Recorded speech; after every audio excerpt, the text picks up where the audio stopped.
વિદ્યાર્થી મિત્રો, આજે આપણે 2 અંકના ગુણાકાર વિશે જોઈશું। આગળના વિડીયોમાં આપણે ભાગ 1 જોઈ ગયા।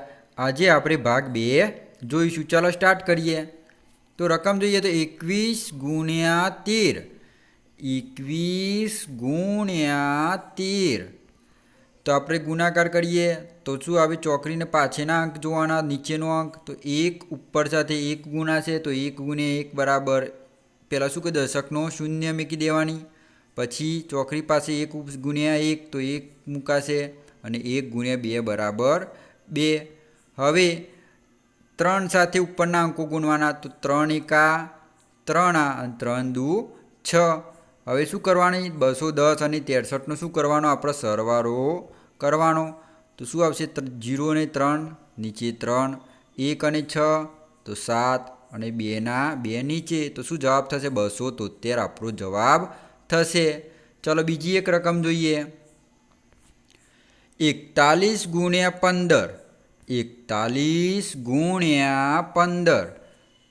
ચલો ગુણાકાર કરીએ તો એ નીચેનો એકરો ઉપરના 2 અંકો સાથે ગુણાશે તો ઉપરનો 1 ગુણ્યા 1 તો શું થશે? પહેલાં શૂન્ય મૂકી દેવાની, 2 નીચે અંકો હોય તો શું કરવાની? પહેલાં શૂન્ય મૂકી દેવાની, પછી એકરો ઉપરના 2 અંક સાથે ગુણાય તો 1 ગુણ્યા 1 અને 1 ગુણ્યા 4 બરાબર 4। હવે 5નો અંક 2 અંકો સાથે ગુણાશે તો 5 એકા 5 અને 5 ચોક 20 તો શું મૂકી દેવાના? સીધા 20 મૂકી દેવાના, બરાબર। હવે શું કરવાનું? સરવાળો કરી દેવાનો। તો સરવાળો કરો તો 0 અને 5નો શું થશે? 5, 1 0 બરાબર 1 અને 4 ને 2 6। તો આપણો જવાબ કેટલો થશે? 615 આપણો જવાબ થશે। આગળની બીજી એક રકમ જોઈએ। 33 ગુણ્યા 21, 33 ગુણ્યા 21। તો શું કરવાના?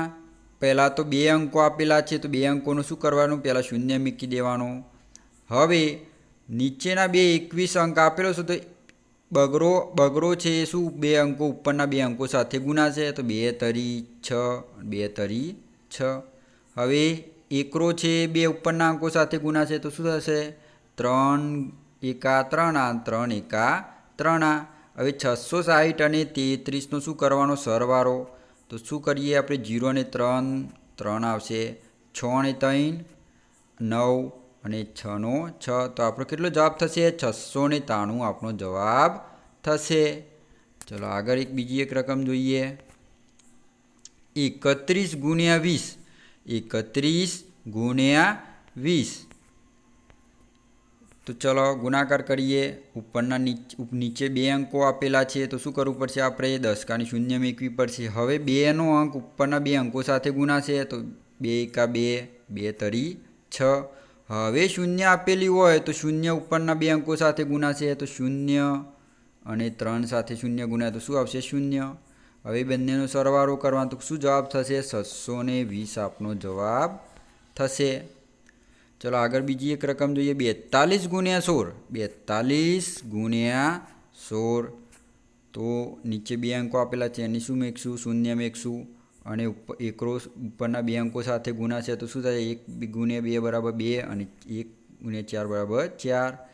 હવે છગડો ઉપરના 2 અંકો સાથે ગુણાશે 6 દુ 12 તો શું થશે? ઉપર એકરો આવશે 4, 6 ચોક 24 તો શું થશે? 25, કારણ કે 6 ચોક 24 ને 1 ઉપર એકરો હતો તો શું થશે? 25, બરાબર।